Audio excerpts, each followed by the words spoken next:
After a global catastrophe, the last person on Earth is forced to survive alone on the moon.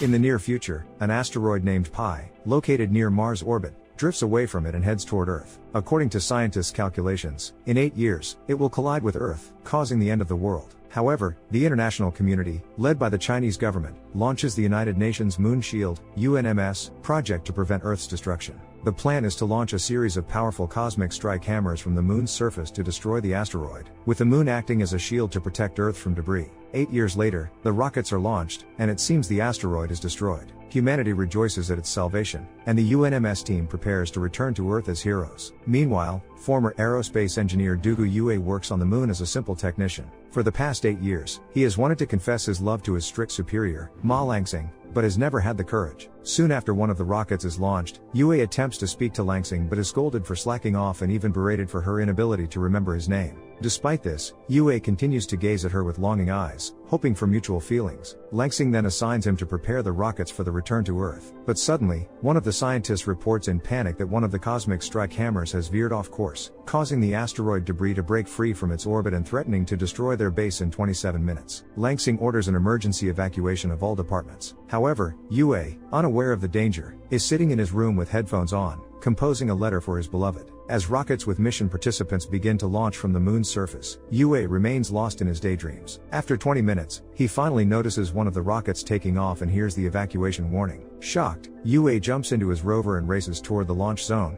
but by then, all rockets except one have already taken off.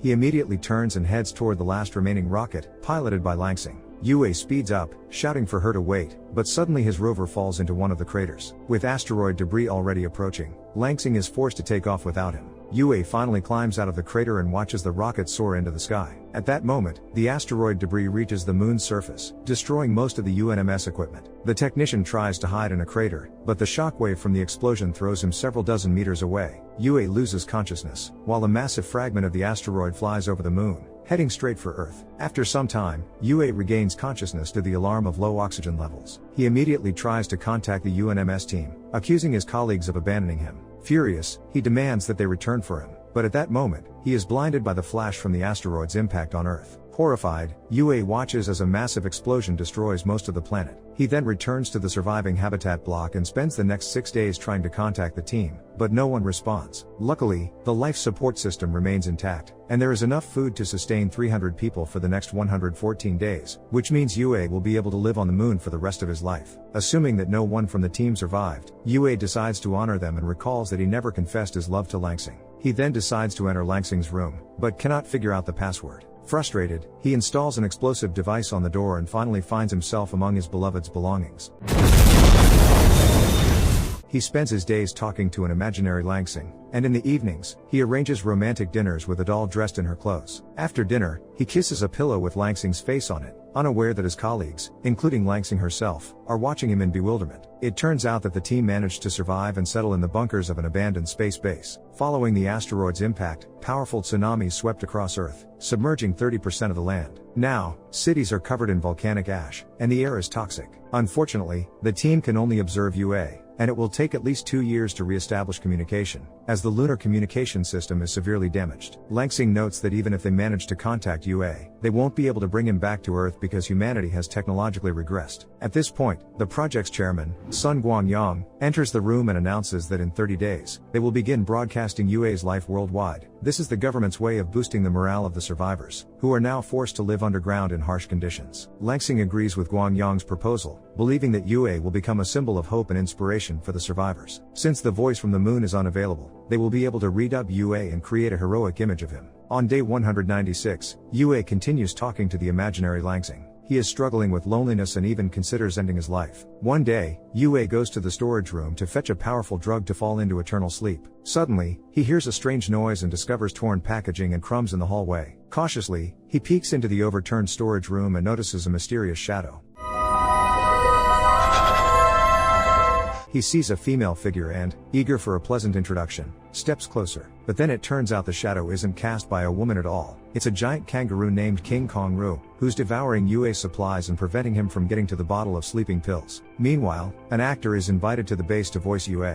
Everyone is getting ready for the first live broadcast, and Langsing reminds them that Yue needs to look like a hero. But when the camera turns on, the viewers see not Yue, but King Kangaroo. The live broadcast is interrupted, and Langsing reports to Guangyang that the red kangaroo has escaped from the research lab. He insists that the broadcast must continue, so the actor starts commenting on the actions of Yue and King Kangaroo. On the moon, Yue, armed with a shovel, tries again to sneak past the kangaroo and into the supply room. But the animal grabs the shovel from his hands and proceeds to beat up the unfortunate technician. Yue returns to his room and tells imaginary Langsing that he's tired of being constantly beaten by King Kangaroo, who won't let him die in peace. Realizing he can't defeat the animal, Yue builds a kangaroo female costume and tries to seduce it. This time, Yue manages to reach the coveted bottle, but King Kangaroo pulls him toward himself and tries to mate with him. While stunned viewers watch this madness unfold live, the kangaroo accidentally rips Yue's mask off and, enraged, throws him to the other end of the supply room, causing the necessary bottles to shatter. Langsing admits that the idea of broadcasting Yue's life was a mistake, and now he doesn't look like a hero but more like a lunatic. After a while, the team on Earth notices that Yue is now planning to fight the kangaroo with a 3D printed machine gun. He shoots plastic pellets at the animal, and it seems to retreat. The whole world is rooting for Yue in his battle with King Kangaroo, but soon the kangaroo takes control again and beats up the poor technician once more. After a fierce fight, Yue comes to and suddenly hears that his receiver is picking up some signals from Earth. He asks hopefully if it's the UNMS crew, but no one answers. At that moment, we see the kangaroo's tail hitting the wires, possibly causing the interference. Nevertheless, the signals give Yue hope. Overcome with emotion, he tells the kangaroo that they'll be able to go home, but the animal delivers another blow. On the 224th day after the disaster, Yue has learned to coexist more peacefully with King Kangaroo. Tired of waiting for the team to try contacting him again, he decides to make the journey to Earth on his own. Yue plans to use the spacecraft left behind after the Apollo 18 mission. With its modules, he hopes to reach the space station, and from there, return to Earth in a capsule. Soon, Yue, along with the kangaroo, sets out to find the spacecraft. He locates a module and brings it back to base, then begins constructing a new device from the old parts. On the 282nd day, Yue realizes that the Apollo is broken, and the entire module is only designed for 10 kilograms. However, the problem can be solved by installing a new engine. Then Yue remembers that a prototype of the Cosmic Strike Hammer still exists on the moon and decides to go after the rocket. Yue gathers all the necessary equipment and sets off with the kangaroo in the lunar rover. However, the rover runs on solar energy, and 1 lunar day equals 14 Earth days. Even if Yue drives non-stop for 14 days, the rover's power will only last for 6,500 kilometers, while the nuclear warhead is 8,000 kilometers away. Yue must return to base before sunset, but that's impossible, and after nightfall, he won't survive due to the extremely low temperatures. On Earth, both the UNMS team and the general public are anxious about Yue's fate, while Langsing speculates that Yue likely has some other plan. And indeed, Yue decides to head in the opposite direction to follow the sun, extending the daylight hours. Since the moon rotates at a speed of 16.6 kilometers per hour, Yue now has not 14, but 41 days to complete the mission. Though he will only have 4 hours of sleep each day, Yue plans to reach the destination in 31 days, covering nearly 12,000 kilometers, collect the rocket, and return to base in another 10 days. The journey is tough for Yue, and he struggles to cope with exhaustion.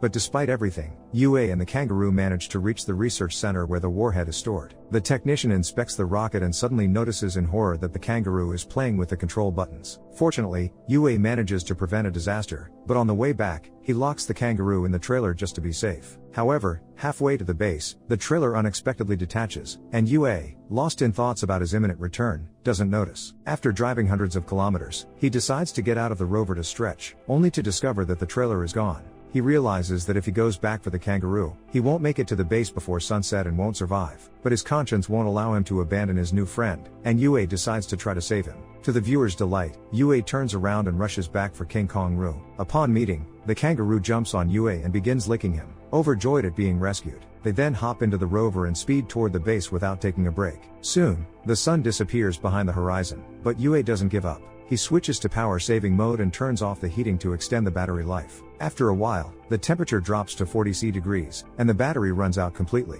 Yue realizes that there are only 50 kilometers left to the base and regrets that they were so close but ran out of time. The technician and the kangaroo exit the rover and look sadly at the Earth, knowing they will never return. Suddenly, King Kangaroo spots the reflection of light on the surface of the rover and begins chasing it. That's when Yue comes up with a new plan. He constructs a sled from the rover doors, ties it to the kangaroo, and uses a beam of light to get the animal to run ahead. Soon, they encounter a huge crevice in their path, but Yue doesn't stop and lets the kangaroo jump over it. As they fly over the middle of the chasm, Yue opens the gas tanks on his back, and the thrust allows them to glide to the other side and finally reach the base. Meanwhile, on Earth, the dust is gradually settling, and the communication system is being restored, so in about 3 months, the team will be able to contact Yue. Back at the base, Yue continues working on the rocket, living in hope of a return. On the 516th day, Yue hears interference from the receiver again and is happy that the team is still trying to reach him. But then he notices that the interference is being caused by a kangaroo touching the wires. Disheartened, Yue realizes that the signal that gave him hope for rescue was an illusion, and that perhaps no one has survived after all. He decides to stop fighting again, as now he has nowhere and no one to return to. Leaving a model of a female kangaroo for the real one, Yue steps outside, already preparing to remove his helmet and end his pointless existence. But at that very moment, Langsing suggests that all the surviving people go out into the streets and direct their lit lanterns at the moon, signaling to Yue that he is not alone. Fortunately, at the last moment, Yue notices a signal from Earth and changes his mind about saying goodbye to life. On the 613th day after the catastrophe, communication with space is restored. Yue cries with happiness as he sees and hears the team, especially Langsing. From that moment on, Yue and the UNMS team begin working together to repair the ship. One evening, Yue tells Langsing that she was the only reason he agreed to go on the UNMS mission as a technician. Langsing apologizes and admits that during the evacuation, she saw him but chose not to wait, fearing it would risk the rest of the team. However, Yue doesn't hold it against his beloved. They finish their conversation, and Langsing leaves, not noticing a new asteroid appearing on the radar, heading toward Earth. On the 943rd day, the rocket is finally ready for launch. The whole world holds its breath as Yue and King Kangaroo leave the surface of the moon. The launch is successful, and soon they enter orbit and then arrive at the space station, where they are preparing to board the rescue capsules. However, at that time, Langsing finally learns that a massive fragment of the asteroid Pi, now called Pi Plus, is heading toward Earth. The UNMS leadership realizes that only Yue can save Earth, as the last cosmic strike hammer is aboard his ship. Understanding that they have no other choice, Langsing delivers this grim news to Yue, and he immediately agrees to sacrifice himself for the salvation of Earth. On Earth, an alert is issued, and the government informs the survivors that humanity is once again on the brink of extinction. Meanwhile, Yue, with tears in his eyes, says goodbye to King Kangaroo. He wishes him a long life among his kind and sends him to Earth and the rescue capsule. While he takes matters into his own hands, Yue heads toward the asteroid field, dodging countless fragments. However, one of the pieces crashes into his ship, causing it to spin uncontrollably in space.